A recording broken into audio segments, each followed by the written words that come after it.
The word Christian, when applied to anything other than a human being, is a marketing term. That's just a fact. There is no such thing as Christian music. There's no such thing as Christian entertainment, Christian radio. There's no such thing as Christian retail stores. There's no such thing as Christian festivals, Christian education. There's no such thing as Christian goods and Christian services. There just isn't. It's not logical. It's not possible, even. Only human beings can be Christian. And even more than that, the word Christian is almost never self-applied. It's always the result of a public verdict. So a group of people will see another group of people and say, hey, they're acting like Jesus. They must be Christians. Those must be the Christians. Those people almost never would say, look at us, we're the Christians, check out what we're doing. We should hope that the word Christian, even when applied to human beings, is more of a public verdict than a self-applied term, especially when 10 people have 10 different definitions for the word Christian. The Barna Research Group a few years ago did this poll where they asked adolescent non-believers, when you hear the word Christian, what's the first thing you think of? 93% of those people said, when I hear the word Christian, the first thing I think of is somebody who hates gay people. If someone says, are you a Christian?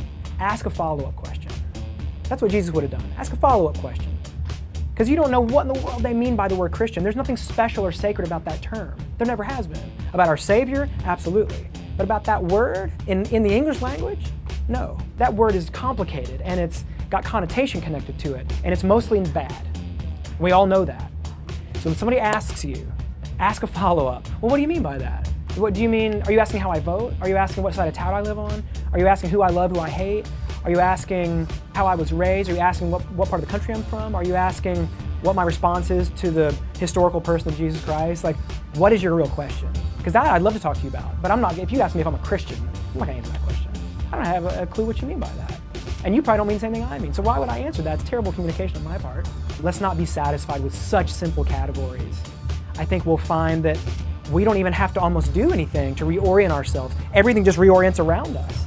Because suddenly there isn't all this Christian culture to consume and Christian goods and services. All that's a fiction. So now we just have to look at all of it and discern it and figure out, well, what if it's good, what if it's bad? What if it is beneficial, helpful for me, spiritually, otherwise? What if it's not? It doesn't matter if it says Christian or not, because that's a marketing term. I'm not going to buy into that. Just because somebody stamps Christian on it and puts it out through that distribution channel doesn't mean it's safe, right, true, good, and beautiful for me. And just because it doesn't possess that stamp and that marketing term doesn't mean it's not all those things, that it can't be good for me and beneficial spiritually for me.